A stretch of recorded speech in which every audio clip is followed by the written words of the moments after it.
This is the Leica Q3, a $6,000 fixed lens camera. And this is the Canon PowerShot V1, Canon's budget fixed lens camera. Now, while these are two massively different cameras, they both technically fall under the same category of the point and shoot camera, or a compact digital camera as they're probably referred to nowadays. Over the past few years, we've seen a massive boom in popularity over these types of cameras. So I've taken the Q3, the V1, and this Sony RX100 VII around with me for the past month or so to see if this is a phase or a lifestyle that's going to stay in the camera world. So come with me around the spiritual home of the Q3, no, not Wetzlar, Germany, but Williamsburg, Brooklyn, to answer that very question.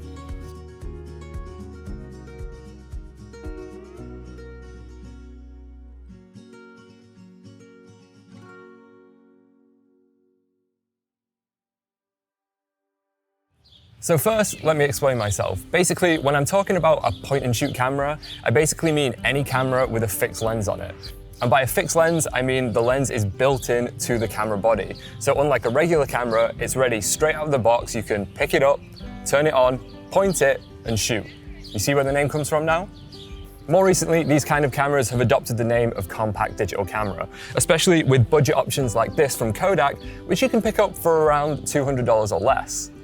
This can be a great first camera option for your kids, your nieces, your nephews, or that clumsy partner of yours that is prone to dropping their technology. If you're heading to a festival or a party, these are going to produce some really fun, nostalgic results that your friends are going to love.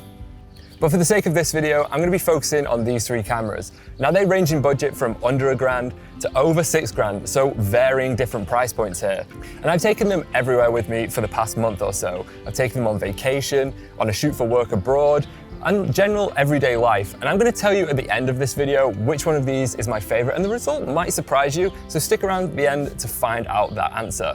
But for now, let's jump in. One of the main benefits of these style of cameras is the convenience of them, for me anyway. I always want to be carrying a camera around with me, but it can be a pain lugging a camera bag and a whole setup. Even with a small lens on my mirrorless camera, it's a lot. So, especially with these two, you can fit them in your pocket. I'll just put this down there, and you can just take them out as and when. Also, an added bonus of taking these cameras around is you're going to spend less time on your phone.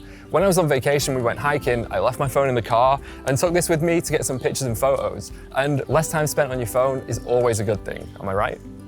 Now, obviously, you could put a Q3 in the pocket of your hoodie or whatever, but I'm guessing if you've made this kind of investment, you want to protect it. So I usually brought out a small backpack or my camera sling, and honestly, this is so light, you do kind of forget it's there. But when you do pull out the Q3 and use it, the images you get are truly unparalleled. You can really see why this is such a premium product. And not only that, using it is an event. It feels so good in the hands. All the physical dials are amazing. It's built so well. They really have put so much thought into this product. It's so fun to use. I really have taken some of my favorite photos of the past year on this camera, and even straight out of camera, the colors are amazing, but editing them, it's so much fun. They're rich, they're deep, the colors are amazing. It's no wonder photographers are really always trying to emulate the Leica look. And not only that, the amount of information you can get from the raw files on this has saved me in a few times. I was trying to get comparison shots when we were in Venice of all three cameras, and I may have overexposed this quite a bit.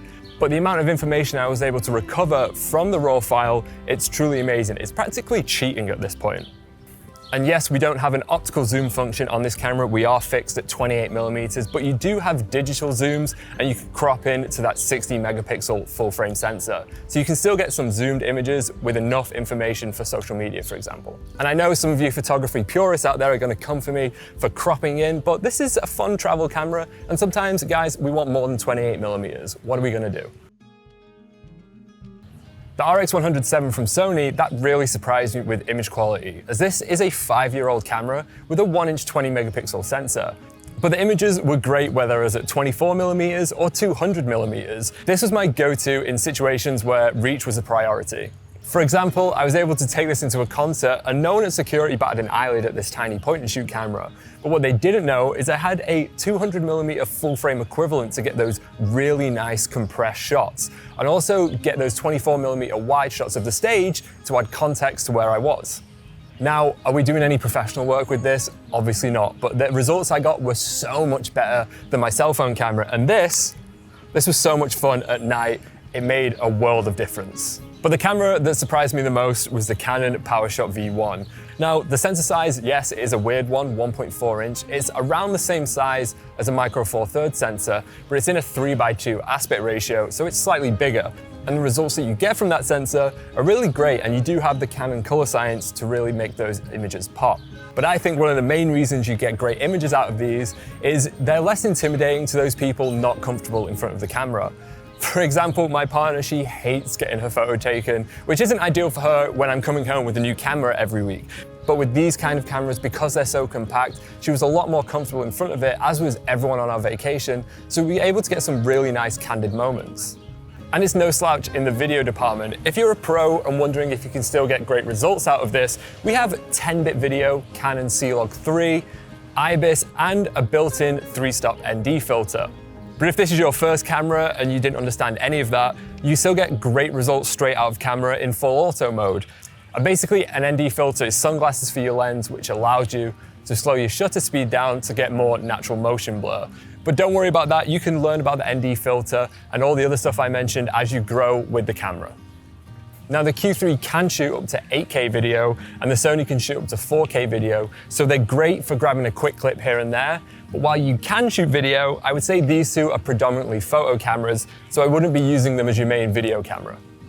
Now, we could keep going on about specs and all of that, but the main reason we're using these cameras, and the thing I've said in every section of this video, is they're fun to use. And that's why we started using cameras in the first place, right? It's fun. Whether you're going on vacation or just going about your everyday life, having a camera like this is a blast. Plus, you get the added benefit of getting really great results. Now, obviously, the Q3 is the pinnacle of these cameras, and I was so pumped to be able to use it for a month. But what surprised me the most is I actually ended up using the Canon and the Sony a lot more, as one, they're more compact, and also there's just less pressure bringing them out and about with you. And personally for me, my favorite was the Canon PowerShot V1 because I was able to get great photo and video results. I really did take this everywhere with me. I even managed to mix in some video clips from that camera into one of our reels of the Manfrotto tour, which was mainly shot on a C80. Just when I needed a quick clip here and there, I really did fall in love with this camera. So whether you're a professional and you're looking for a travel and everyday camera, or you're a beginner and looking for a step up from your phone, a compact digital camera is always going to be a great option. For me, it really did reignite the fun in taking photos and videos and really took away a lot of barriers that usually come with bringing my full mirrorless setup around with you. And I got some of my favorite photos I've taken in the past couple of years with these three cameras. So if you have a point and shoot camera, let me know down below in those comments which one it is and why you love it so much. And of the three cameras, which one of these was your favorite? Also, let me know down below. But in the meantime, I've been Matt, and thanks for geeking out with me about point and shoot cameras.